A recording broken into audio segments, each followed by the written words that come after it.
अरे रौरे से चलत बाटे, रौरे से चलत बाटे दुनिया जहान जी। रौरे से चलत बाटे दुनिया जहान, रौरे से चलत बाटे हे विश्वकर्मा बाबा जाने जहान जी।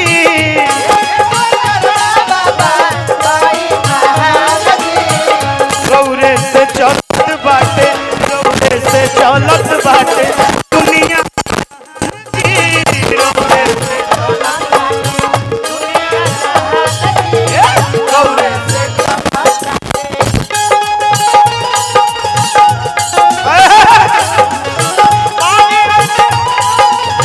बारी आईली हो जगदम्बा घर में दिया ना,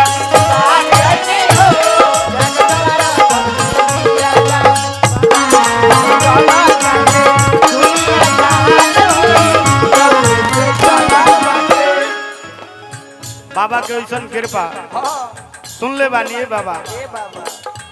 विश्व विख्यात अपन कर्म से कहनी,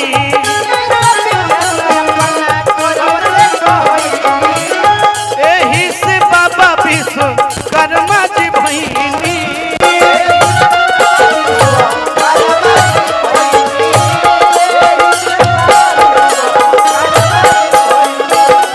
विश्व विख्यात अपना कर्म से भईनी, एही से बाबा विश्वकर्मा कहनी।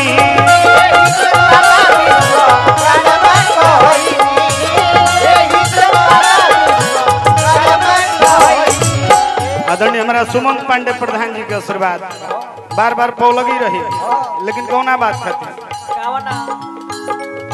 हम नहीं कहत काहे, हम नहीं कहत काहे बेदवा पुराण जी। हम नहीं कहत काहे बेदवा पुराण जी। रौरे से चलत बाटे, रौरे से चलत बाटे दुनिया जहान जी। रौरे से चलत बाटे दुनिया जहान जी।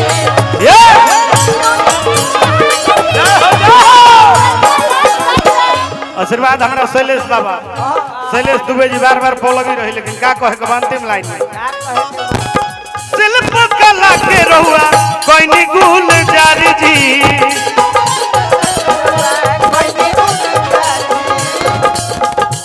सब गुण के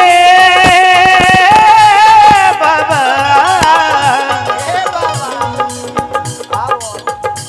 शिल्प कला के रहुआ, शिल्प कला से कोई दुनिया गुलजार।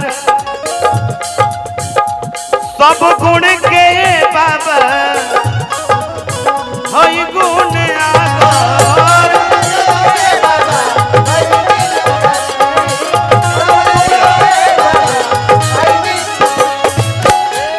शिल्प कला के रउए कोई नहीं उजागर। नया गाना यही बार आइल बा, मिस्टेक हो तो माफी चाहिए कहे के बा। शिल्प कला के रउआ कोई नहीं उजागर, सब गुण के बाबा बानी रउआ आगर।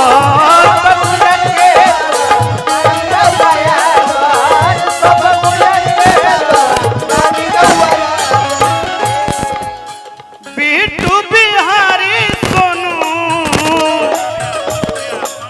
आदरणीय हमारा मल्लू यादव भैया के तरफ से आशीर्वाद बा। अजीत भैया के तरफ से भी बार बार पौलगी रही, लेकिन कहे के बा बिट्टू बिहारी सोनू करत प्रणाम जी।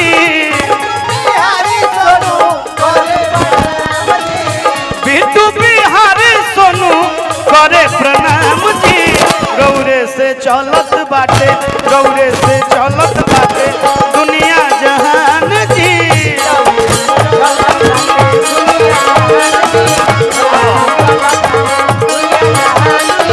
रौरे से चलत बाटे दुनिया जहान जी। रौरे से चलत बाटे। प्रेम से बोल दी बाबा विश्वकर्मा भगवान की जय। अब आज रहुआ सब पहले राउर हो पूजन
तरफ से आपके बार बार प्रणाम, स्वागत, अभिनंदन, वंदन बा।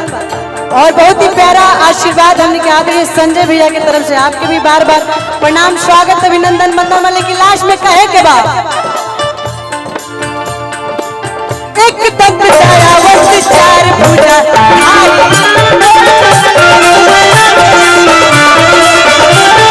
घर घूमी के मुसावे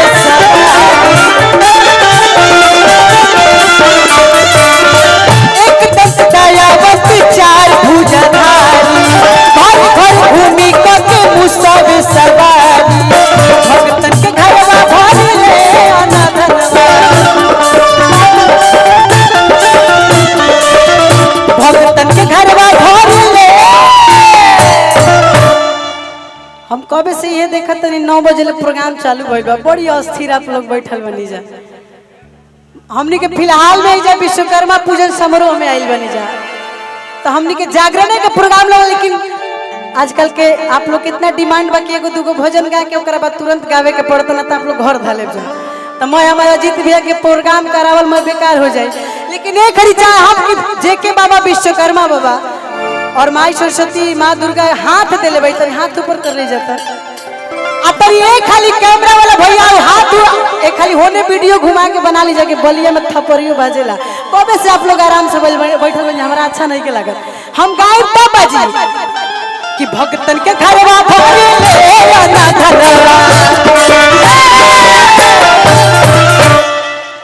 आप लोग के केहू मना कइले बा? थपड़ी बजावला के बहुत फायदा बा। जेकर बियाह ना भइलो बियाह हो जाई, जेकर कहीं ना सेटिंग होई वो हो जाई, आ जेकर कोनो मनोकामना होई वो पूरा। तन हाथ ऊपर करी जाए, खरी बाबा बालेश्वर जी के नाम पे हाथ ऊपर करी जाए, आ तन जोरदार थपड़ी बजा के कि भगतन के घरवा भरी ले अनाथनवा।